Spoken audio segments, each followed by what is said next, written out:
10 News. 2 Arizona children killed by their own father. It's a tragedy no family should ever have to endure. And now the mother of those kids is channeling her grief for change at the state capitol. She says the family court system failed her kids. Fox 10 investigator Justin Lum with the red flags that were missed.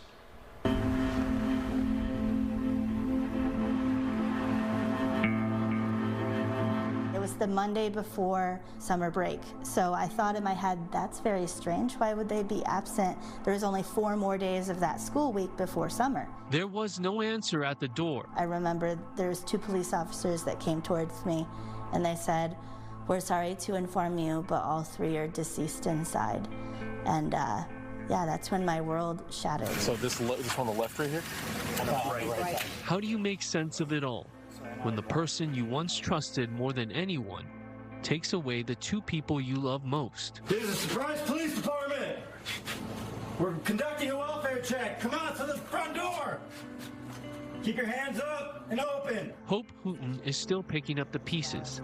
Alec Mater was 7 years old. Lydia Mater had just turned 6. Lydia, Alec, this is the police department. Come to the front door. On May 20th, 2024, their father, 34-year-old Brock Mater, shot and killed his children before turning the gun on himself inside his apartment in Surprise near Bell and Litchfield Roads.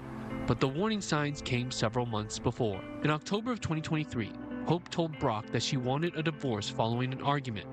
Brock responded by saying he was going to kill himself, according to court records. Then Hope got an order of protection against Brock, asking the court to not allow him to have firearms and in-person contact with her. A week later, on October 16th, family court records say Brock violated the order when he showed up to Hope's home yelling and screaming. Later that day, he took the kids out of school and brought them to a hotel. Court documents also reveal that Brock called police and reported having suicidal and homicidal ideations in fear for himself and the kids. I started getting really weird phone calls from him that didn't sound like him. He was talking about biblical ideologies that we don't believe in, demons and cults, and that our marriage wasn't a covenant marriage. Brock allegedly spoke of demons and cults after expressing that his church might be influenced by the Church of Satan. That manic episode resulted in treatment for bipolar disorder at a psychiatric hospital for 1 week. Despite this, temporary orders by a judge gave both parents equal parenting time and joint legal decision-making following a hearing in November 2023. Do you feel like the judge that you had should be held accountable?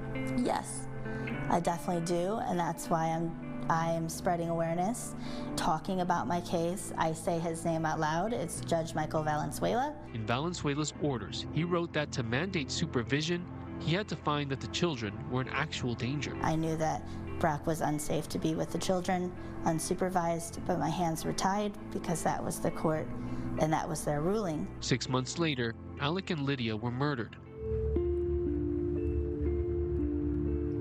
In the Arizona legislative session of 2026, Hope is fighting back. The court did not fully evaluate strangulation, coercive control, suicidal or filicidal ideation, and acute psychiatric instability, together before granting unsupervised parenting time. House Bill 2995, the Alec and Lydia Act, would force courts to prioritize safety over equal time.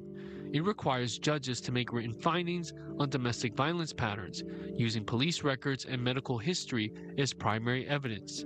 Republican State Rep Lisa Fink is sponsoring the bill. It acknowledges real-world abuse patterns, intimidation, isolation, financial control, threats, and technological surveillance.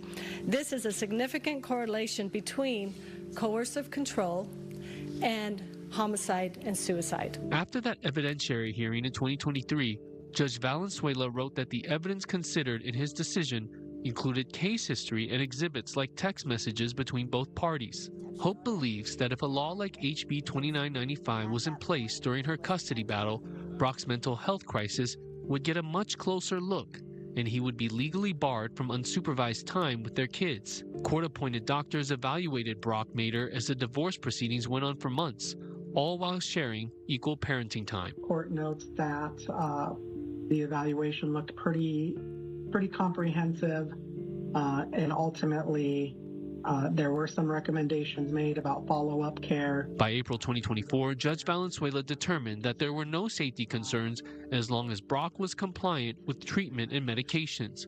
A little more than a month later, Brock murdered Alec and Lydia before killing himself. It looks like all of our worst fears have been realized at this point. We reached out to the judicial branch of Arizona in Maricopa County to see if Valenzuela could comment on what transpired. The court responded by saying that Brock was supposed to provide hope with proof that he was taking prescribed medication, and since no further motions were filed after April 2024, they had no grounds to restrict his parenting time, adding that, quote, domestic violence and serious mental illness are among the most complex and difficult challenges that families and courts face.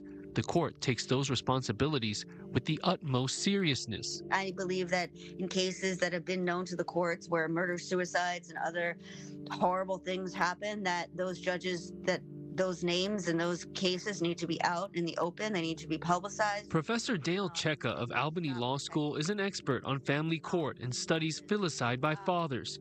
She says research has shown that joint or sole custody is awarded to fathers accused of domestic violence around 70% of the time. The most dangerous time for a victim is after separation. What you see is families, a victim or the perpetrator will go to court to get a custody order, and courts' failure often to either have time for or to really interrogate what's actually been going on and what patterns of violence and other control is going on. Hope keeps her children's memory alive by advocating for change at the Capitol.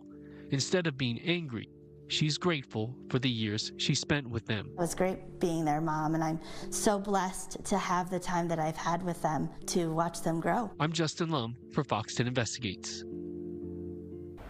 House Bill 2995 did pass out of the House and is now in a Senate committee for review.